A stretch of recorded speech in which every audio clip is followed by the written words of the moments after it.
Hello there, friends. Welcome back to another Legally Armed America video. I'm, of course, Paul Glasgow here. Well, it looks like racism is at it again. There are racists abound. Depending on who you talk to, there's racism everywhere. Every nook and cranny, lift a rock, there's a racist. And, of course, surely it's at the hands of white people, right?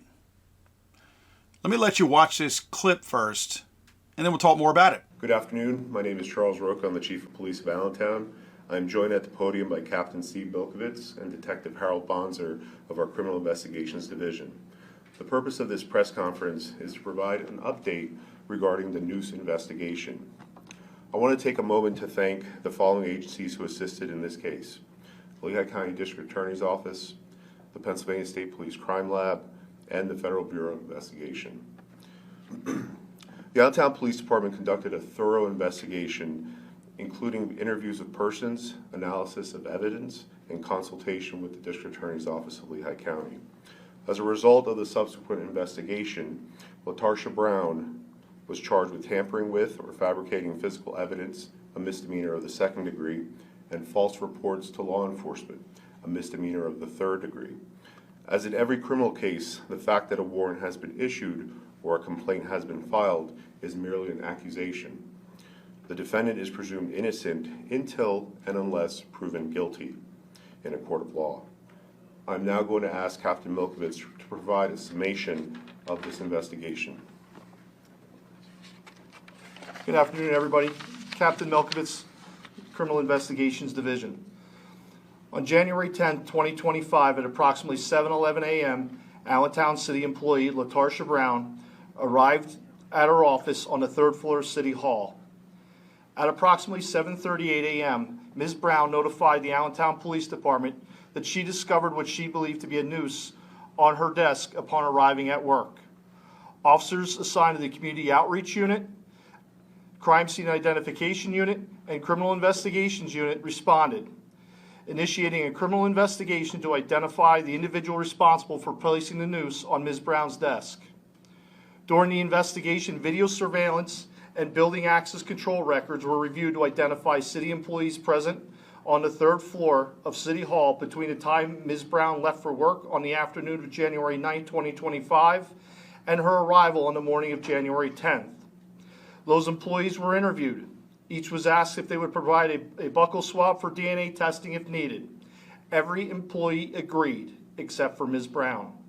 Initially cooperative, Ms. Brown later requested that the investigation be discontinued. The noose was submitted to the Pennsylvania State Police Crime Lab for DNA testing on January 14, 2025. On January 24, 2025, a search warrant was approved by the Lehigh County District Attorney's Office for Ms. Brown's DNA, and a DNA sample was obtained that same day. On January 27, 2025, Ms. Brown's buccal swab was submitted to the Bethlehem Regional Crime Lab of the Pennsylvania State Police for comparison with DNA profiles recovered from the noose. On March 10, 2025, the Forensic DNA Division of the Pennsylvania State Police issued a written report indicating that Ms. Brown's DNA matched the DNA profile obtained from the swabs of both the outer surface and inner knotted portion of the noose after it was taken apart. No other person's DNA profiles found on the evidentiary items involved in this investigation. As a result of this investigation earlier today, Detective Harold Bonser of the Allentown Police Department filed charges against LaTarsha Brown at District Court 31-2-01 for the criminal offenses outlined earlier by Chief Roca. Thank you. That guy seemed really excited. He seemed really perturbed as he walked off, and I'll explain why. This entire thing was made up by a racist. This person. That's right. Once again, we have a, quote, minority making up a fake, quote, hate crime that they were allegedly the target of, and they're too stupid to think it through and make it work. I guess they thought making some little makeshift noose was going to fool everybody, including the FBI. And again, you know I have a really low opinion of the FBI. But this person is a city employee, and this person also is a school board member. So you're not dazzling me with your ability with the titles that you currently have. So I'm not going to put you up against some forensic investigator with the FBI if you're trying to outsmart them.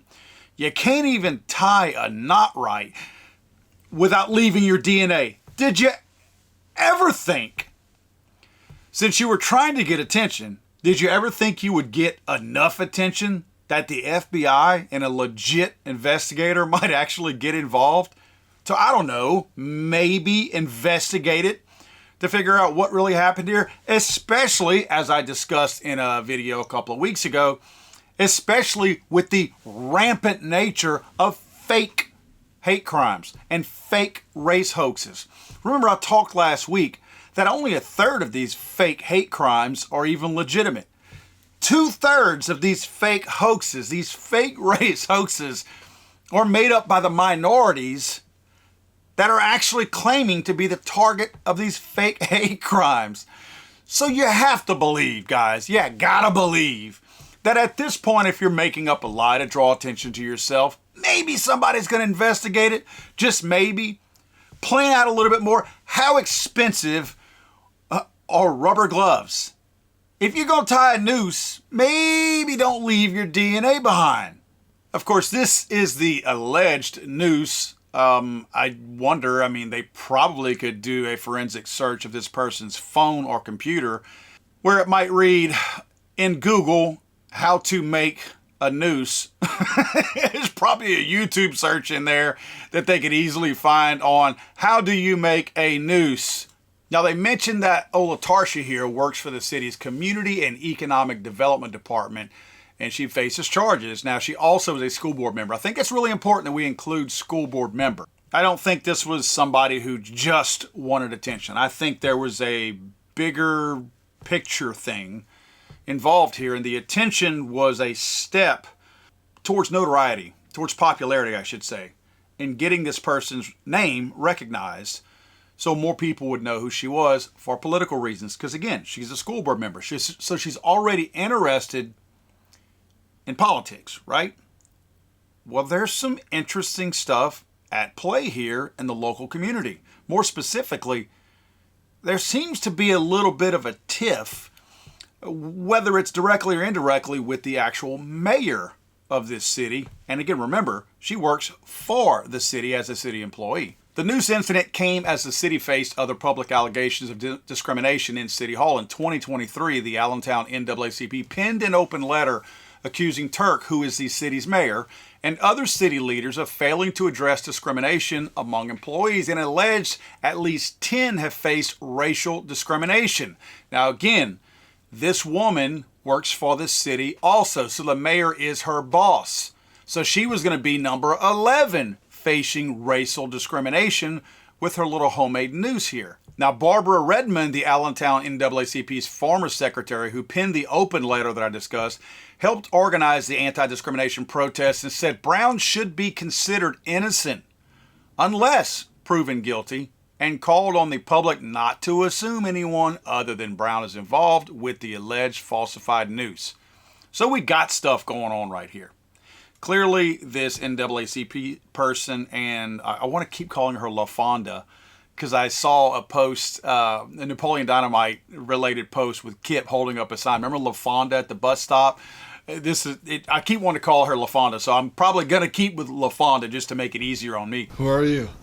I'm LaFonda. But clearly the NAACP person and LaFonda here are buddies, and they're after the mayor. Now remember, LaFonda is already a school board member, and she works for the city.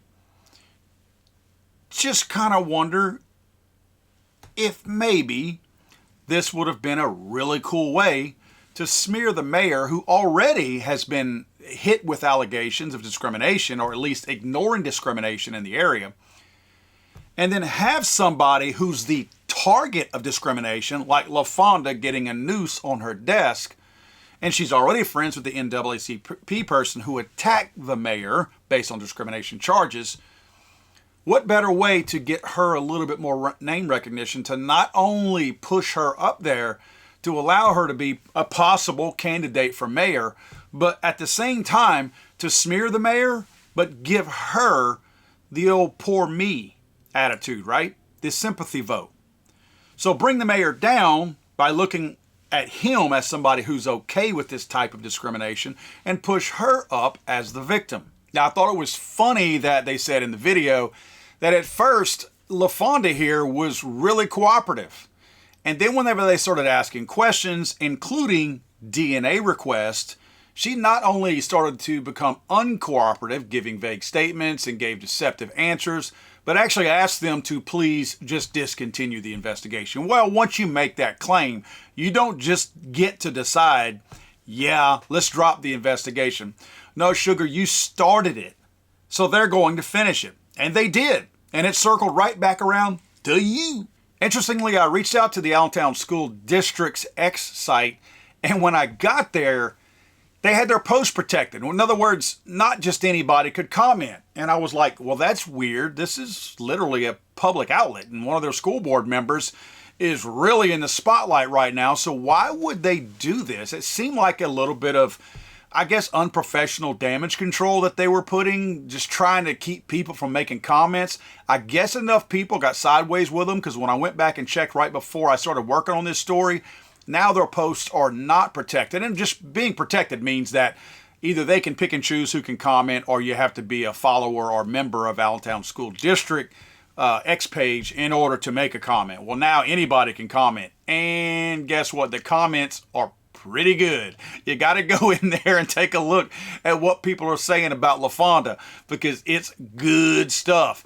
These people are not having it, and they are all over this school district for allowing this person to be in there.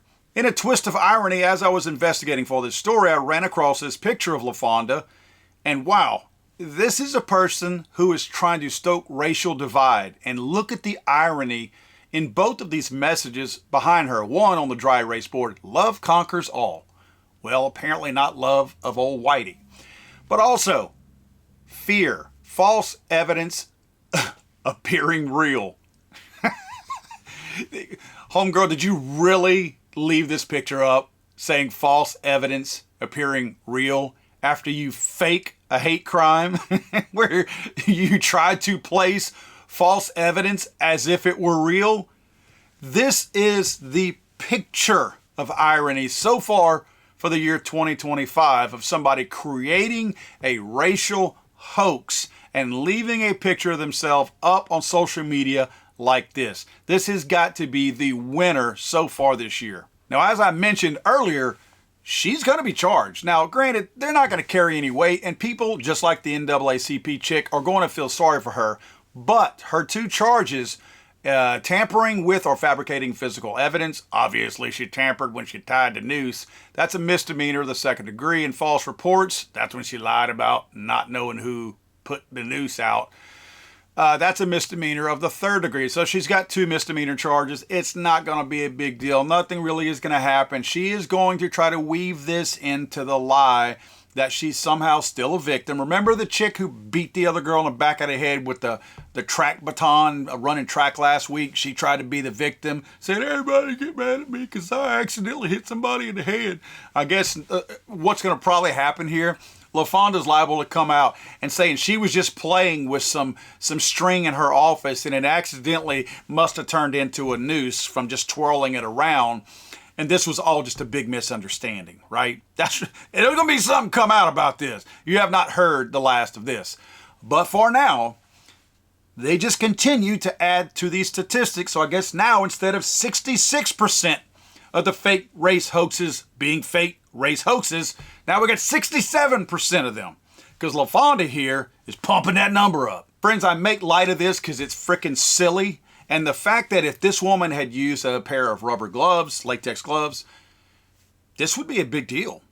Like, the DNA is the only thing that busted her. And remember, I just want to point out, you might be thinking, well, of course her DNA's on it. Maybe she picked it up. No, they were very clear about they unraveled the noose, and her DNA was on the inside of the rope.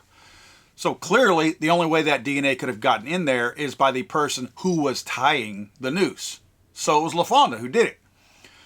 So they found all that out. They know that it's her. But the sad part is, and I stated this last week, I'm not sitting here pretending that there's zero racism that exists in this country. I mean, clearly I'm not making that claim. I mean, obviously there's still racism here because this black chick is trying to pin this on white people. So, I mean, obviously it exists, but it exists everywhere. It's not, even though we're seeing mostly black people be racist against white people lately, because that's what all the fake race hoaxes are, there's still white people that are racist against other people. I'm not naive enough to not think that. There's racism that exists everywhere. You will not find a racial or cultural group that does not have some kind of racism instilled in it. And look, let's be real honest here. I'm going to be very honest with you. Sometimes it's just a matter of tribalism, right? And I don't mean that in a racist kind of way. It's a fact. People are tribal with whatever group they're a part of. It's like high school students rooting for their team. That's your team. You become tribal with them. You pull for your team.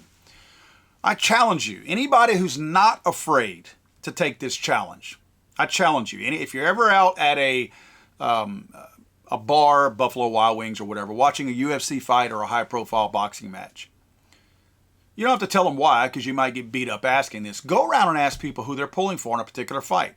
Let's say it's a Hispanic guy and a black guy fighting each other. Ask people who they're pulling for. Most of the Hispanics, if not all of them, will say, I'm pulling for Jose. Most of the black people, if not all of them, will say, I'm pulling for Tyrone. That's the way it's going to be. It doesn't mean that either side is racist necessarily. It means that they happen to be tribal, and they're pulling for somebody that they have something in common with. I don't think that's a bad thing. I honestly don't. Now, if you say I'm pulling for Tyrone because I hate all Mexicans, that's maybe you have your reasons, but that's a little off-putting right there. But my point is, we know racism does exist in some forms out there. The sad part is, LaFonda here is watering it down for those who are truly suffering. So the next time at this city hall, if any real racism reveals itself, because of what LaFonda has done here, some people are likely to dismiss it and ignore it, which means it will continue to happen, and it's allowed to happen, because now she has cried wolf, and the next person who really does need help won't get it. LaFonda is the best thing that has ever happened to me.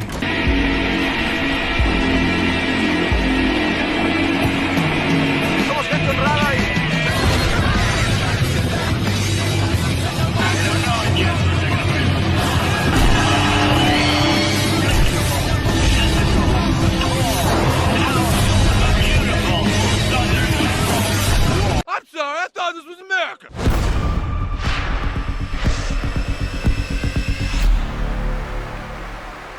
It's over.